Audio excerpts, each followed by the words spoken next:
The room smelled faintly of rose petals and sandalwood, the kind of fragrance that lingered after wedding guests had gone and silence filled the house. I sat on the bed, dressed in a maroon bridal gown, gold ornaments still clinking softly against my skin. It was my wedding night, the night when every bride expects her husband to look at her with desire, pride, and love. But the man sitting before me, my newly wedded husband Fazil, looked nothing like that. He sat on the edge of the bed, his head slightly bowed, his fingers nervously twisting the corner of his shawl. I could hear the rhythm of his breathing, uneven and unsure. His face was flushed, eyes darting away whenever mine tried to meet his. For a moment, I almost smiled at the innocence in his hesitation. A grown man blushing like a young boy on his first day of school. But then something strange stirred inside me. I wasn't used to this kind of shyness. Not from men. In my experience, men never hesitated. They were bold, rough, demanding, sometimes cruel. But this man seemed afraid of his own shadow. I tilted my head slightly, observing him, a sense of disbelief flickering through me. Why is he nervous? I thought. Why does he act like I am the one in control? The irony made me bite back a bitter laugh. 5 years ago, perhaps I would have blushed like him. 5 years ago, I might have lowered my eyes, waiting shyly for him to make the first move. But the woman sitting here tonight was not that same naive girl who once left home with hope in her heart. Dubai had burned that innocence out of me. I leaned forward slightly, catching the soft tremor in his hand. "You don't have to be nervous," I said quietly, my voice steady but cold. He looked up instantly, startled, his eyes wide, brown, gentle, almost frightened. I could see the pulse beating in his neck. When he still didn't speak, I took a slow breath and reached for his hand. His skin was warm, trembling against mine. The moment I touched him, he froze. That hesitation, that mixture of fear and purity, made something twist inside me. It wasn't attraction, it was guilt. In the faint glow of the bedside lamp, I could see his innocence reflected back at me, and for a second I hated myself. He was shy because he believed he was sitting next to a pure woman, a bride untouched by sin. But I knew the truth that hid beneath my heavy bridal veil. I wasn't innocent. My hands had already held shame, my body had already known pain, and my heart had long forgotten what it felt like to be desired without being used. He smiled nervously, trying to find words, but I didn't let him speak. I moved closer, my bangles chiming softly, and whispered, "Don't be afraid." As I removed my dupatta and placed his hand gently on mine, I knew, before this night ended, I would destroy the illusion he had built about me. Because lies, no matter how beautifully wrapped, cannot survive in the same room as truth. When I returned from Dubai after 5 long years, the air of my hometown felt different. Or maybe I was the one who had changed. The same narrow streets that once smelled of poverty and dust now seemed filled with whispers about me. Everyone wanted to see the girl who had gone abroad with nothing and returned with gold bangles, suitcases full of gifts, and a confidence that made even the proudest men lower their gaze. Relatives who had turned their backs on us after my father's death now visited with boxes of sweets and fake smiles. "She's done so well," they said to my mother. "She's a brave girl. She's brought honor to the family." Their words dripped with admiration, but their eyes glistened with greed. No one truly cared about how I had earned that money. They only cared that I had it. My mother, worn down by years of struggle, looked at me with pride and relief. For her, my success was redemption. The proof that her daughter had survived and turned misfortune into fortune. For me, it was a disguise, a mask I wore so that no one could see the filth underneath. Every brick of our new house, every piece of jewelry, every shining coin, all of it was stained with something I could never wash away. The day I arrived, people began lining up with proposals. The same women who once pitied us now whispered to their sons, "Go speak to her mother before someone else does." They believed marrying me would open doors to Dubai, to money, to a better life. None of them saw the darkness I had left behind. The rooms filled with cameras, the voices that commanded me like a machine, the shame that had carved its way into my soul. I told myself I had come back only for a short time, to arrange my younger sister's marriage, to rest, to breathe freely for a few weeks before returning to the desert that still held my freedom hostage. I was not here for love or for marriage.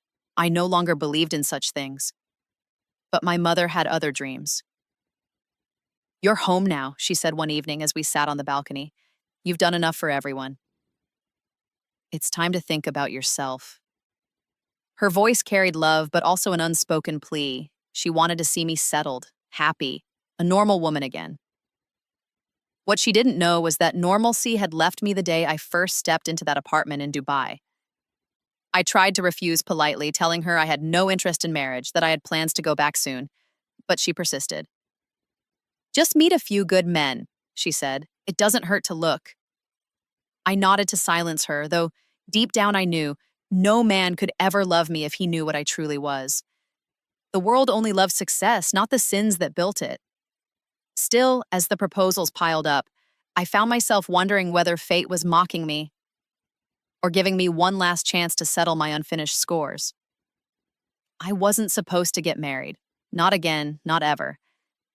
Yet life, in its strange cruelty, often pushes you toward the very path you swore you'd never walk. After returning from Dubai, I had planned only to stay for a few months, to arrange my younger sister's wedding, spend some time with my mother, and then quietly leave before the ghosts of my past could follow me. But in this society, a woman's peace is never truly her own. The flood of proposals became overwhelming. Some came from strangers drawn to my wealth. Others came from relatives who wanted to attach their names to my success. I turned them all away. I didn't want companionship. I didn't even believe in love anymore. My body had been touched by men who didn't know my name. What meaning could a marriage hold for someone like me? But my mother kept insisting. "You're back now, you're safe." "You deserve a home of your own," she pleaded. Her voice was filled with hope, the kind that broke my heart because I knew I could never give her what she wanted. Still, to stop her tears, I agreed to at least listen. Then one afternoon, my aunt, my father's sister, walked into our house with her son Fazal. Seeing her again stirred something dark in me.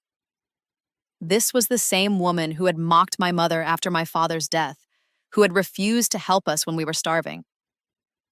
She used to say, "People like you are born to suffer." I had never forgotten her words.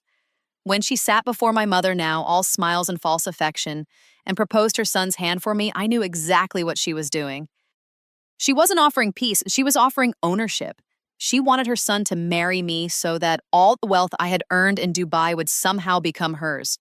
I should have thrown her out that very moment, but instead something colder, sharper, more dangerous bloomed inside me. Revenge. That night, I couldn't sleep. I thought of her laughter the day she insulted my father's memory. I remembered how she used to humiliate my mother at family gatherings. The fire that had burned in me since then finally found a direction. I would marry her son, not to love him, but to destroy her pride. Faisal was simple, kind-faced, and unassuming. He wasn't the kind of man who inspired passion or fear, but his mother adored him. To hurt her, I had to reach him. And so I said yes. My mother was shocked.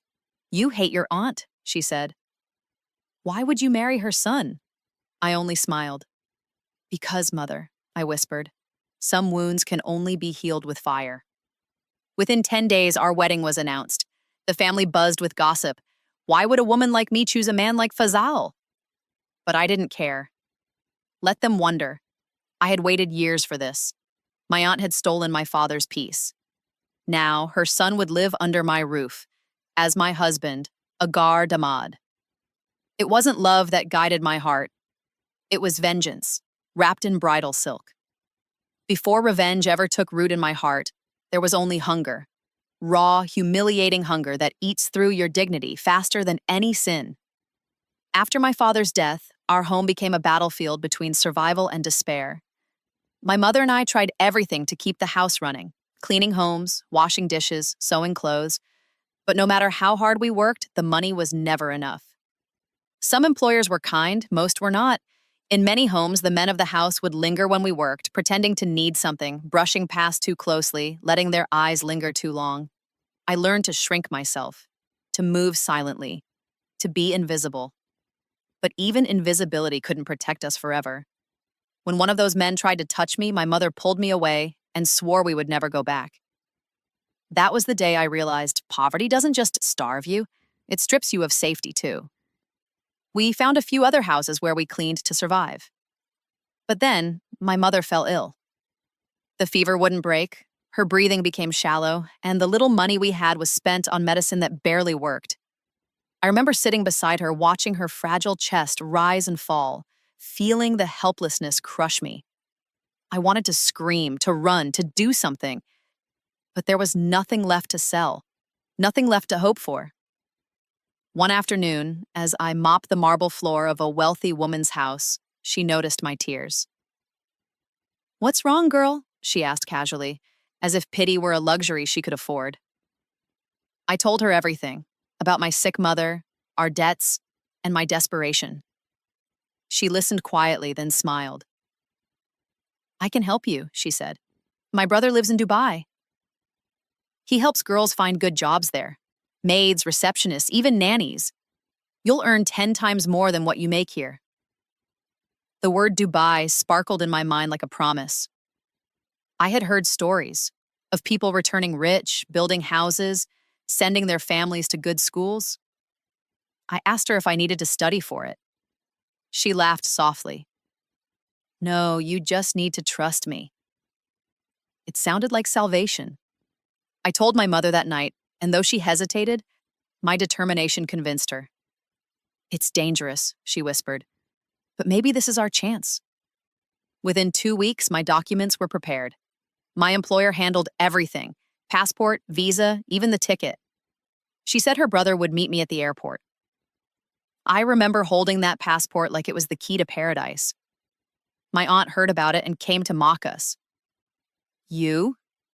Going abroad?" she sneered. "Women like you end up cleaning toilets." Her laughter burned into my skin like acid. That night, I swore silently that I would prove her wrong, that I would return stronger, richer, untouchable. I didn't know then that I was walking straight into the fire. When the plane landed in Dubai and I stepped into the glittering airport lights, I thought I was stepping toward freedom. But freedom, I would soon learn, was just another lie sold to the poor. The air in Dubai felt thick with perfume and power, a world made of glass towers, gold watches, and men who never looked down. I was both awed and terrified. When I stepped out of the airport with my small suitcase clutched tightly to my chest, I saw him, the man from the photo my employer had shown me. He waved with a smile that didn't quite reach his eyes. "Welcome," he said, his voice oily smooth. I nodded, still hopeful. He led me to a large black car parked outside. Everything around me glimmered. Neon lights, clean streets, endless traffic. My heart beat faster with dreams of a better life. Maybe this really was the beginning of something good. Maybe soon I'd send money home, fix the roof, pay for my mother's medicine. I looked out of the car window, whispering silent prayers of gratitude. When we reached his apartment, he handed me a bottle of juice. "You must be tired," he said. "Rest tonight. Tomorrow we'll discuss your job." His voice was kind, almost gentle, and I believed him. I slept that night thinking my suffering had finally found an end, but the next evening, everything shattered. He entered my room carrying several shopping bags. "Get ready," he said. I smiled, thinking perhaps he had brought uniforms or housemaid clothes, but when I opened the bags, my breath froze. Inside were short, revealing outfits, my fabric so thin it was almost transparent. "What is this?" I asked, my voice trembling. He laughed. "Your uniform," he said. "You wanted a job, didn't you? This is your work now. I make special films, private ones. You'll be in them." I stared at him, not understanding. "Films?" He came closer. "Yes. Adult films. You're beautiful and exotic. Men will pay to see you. Do this, and you'll make more money than you ever dreamed of." My hands shook. "No," I whispered. "I came here to work, not to—" Before I could finish, his smile vanished. "You think you can refuse? Do you know how much money I spent to bring you here? You have no passport, no home, No way out.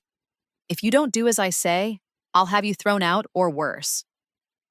His tone turned cold, his words like steel against my skin. I froze. My mother's face flashed in my mind. I'm sick, weak, waiting for the money I had promised.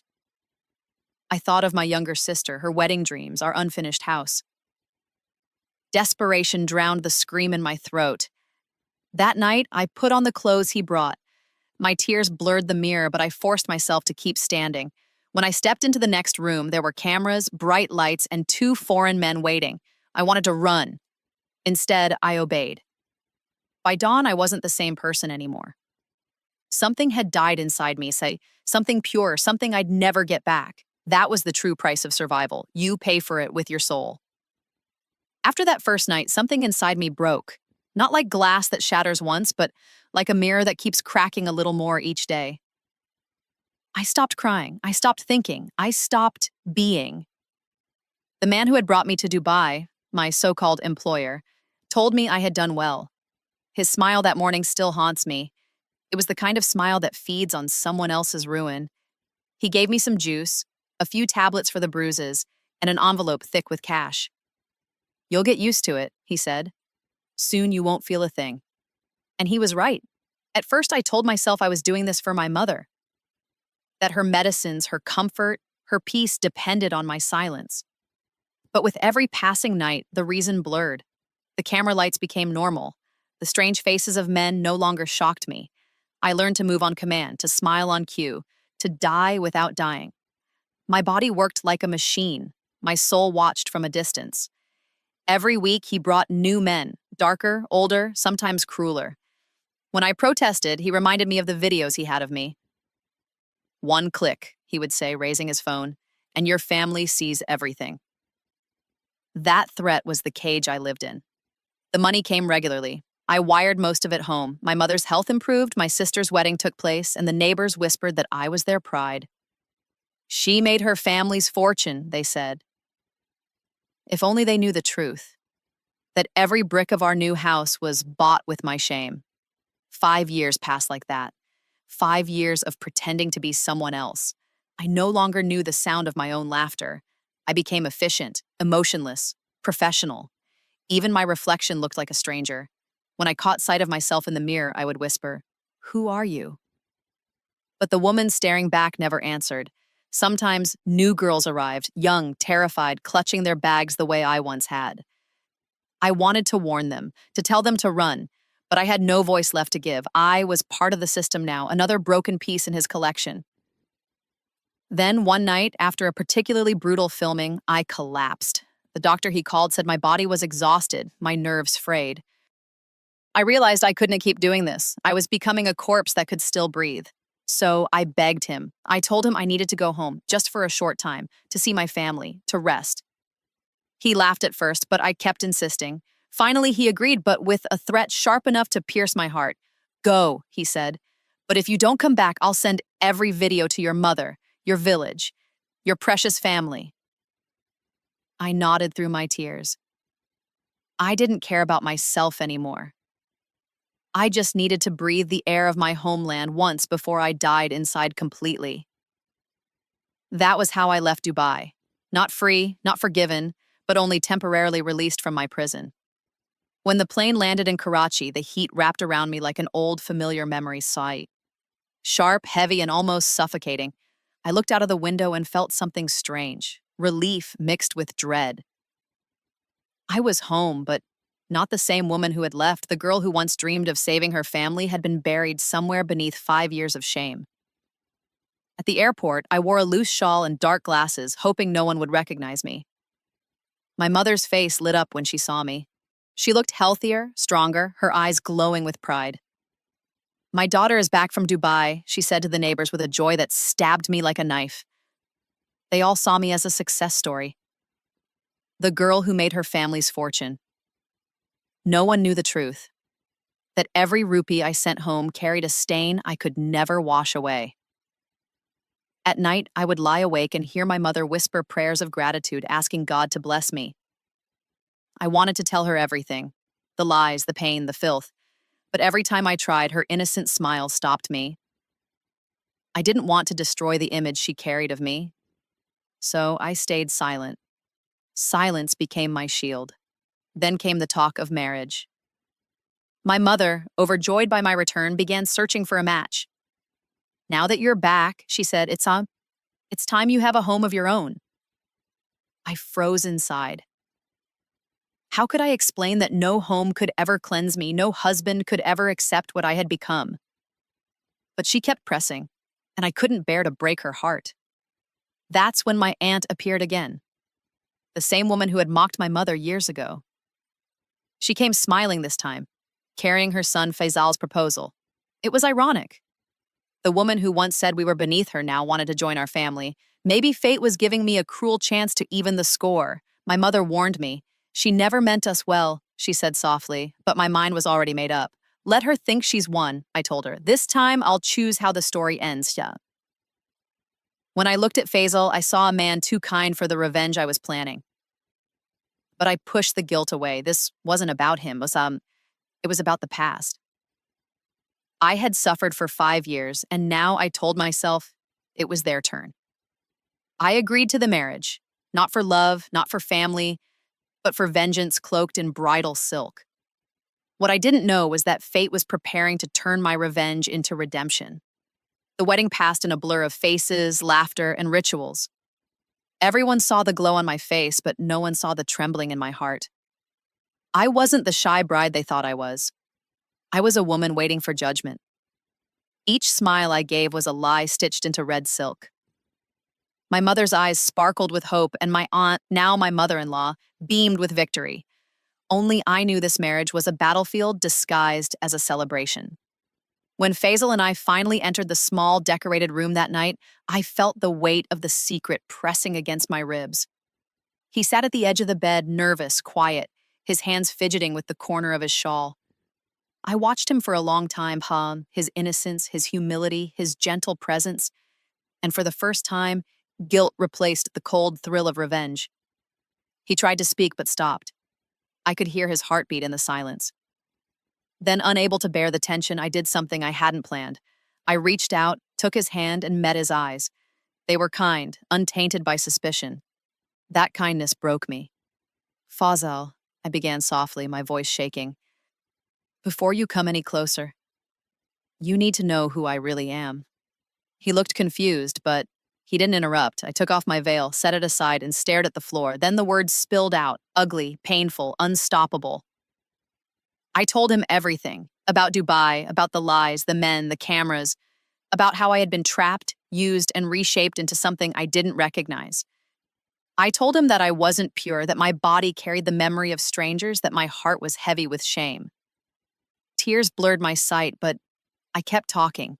I told him about my mother's illness, the desperation, the betrayal by the very woman who had promised me safety. I told him how I had come back only for revenge, but then how I married him to hurt his mother, not to love him. When I finished, I couldn't look at him. My breath came in broken gasps.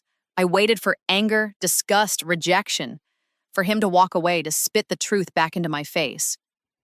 But instead, he was silent, completely still. Then I felt his hand gently lift my chin. His eyes were filled with tears. Not hatred, not shock, but something closer to pain. You've suffered enough, he said quietly. You don't have to punish yourself anymore. I stared at him, speechless.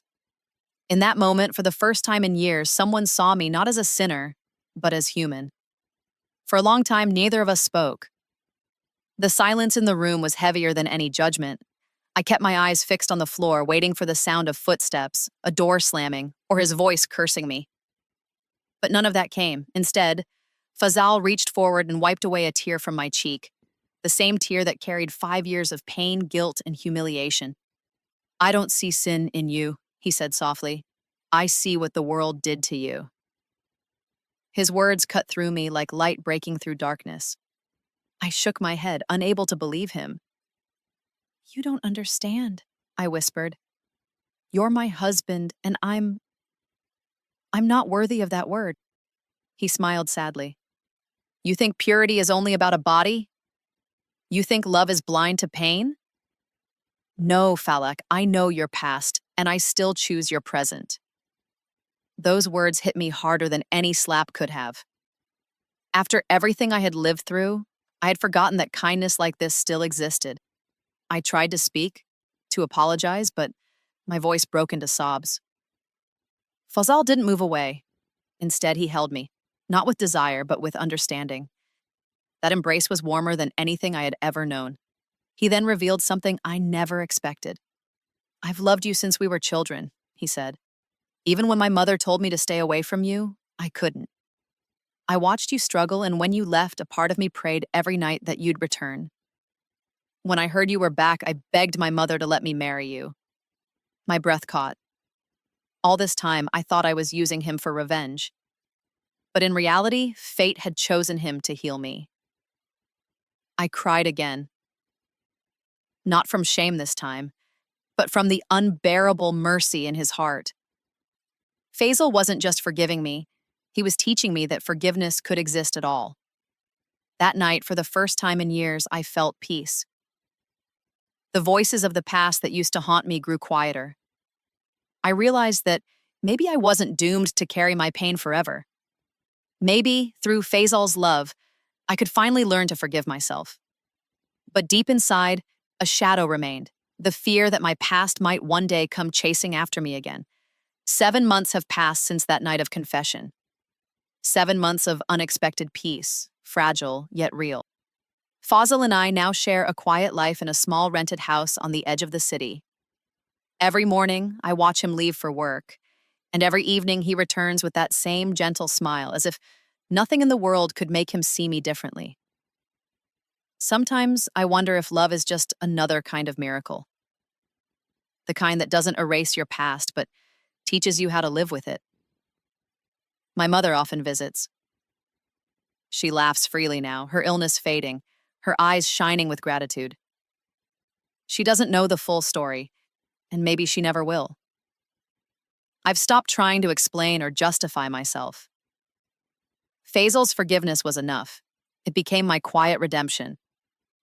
But there are nights when I still wake up trembling, haunted by the memory of flashing lights, strange faces, and the sound of my own broken voice. Those memories cling to me like invisible scars. Fazal senses it every time. He doesn't ask questions. He just holds my hand, and his silence becomes my comfort. "You're safe," he whispers. "No one can hurt you anymore." I want to believe him. I really do, but deep down, I know that the past never truly dies. It only sleeps, waiting to be awakened by fate. Sometimes when the phone rings, my heart races. I imagine that man's voice again, threatening to destroy me with those videos. I imagine the world finding out who I used to be. What will happen then? Will Faisal still stand beside me, still call me his wife with the same tenderness? Or will this fragile piece crumble like sand slipping through my fingers? I don't know, but I've learned one truth through all my pain, that love doesn't demand perfection, it demands courage. Faisal's love has given me that courage, enough to face whatever comes next. Every night before sleeping, I look at him and silently pray that when the storm finally returns, he'll still be there, holding my hand. Because sometimes redemption isn't about forgetting the past, it's about finding someone who can love you despite it. And if Faisal keeps that promise, then maybe I'll finally believe that even the most broken woman can still deserve peace.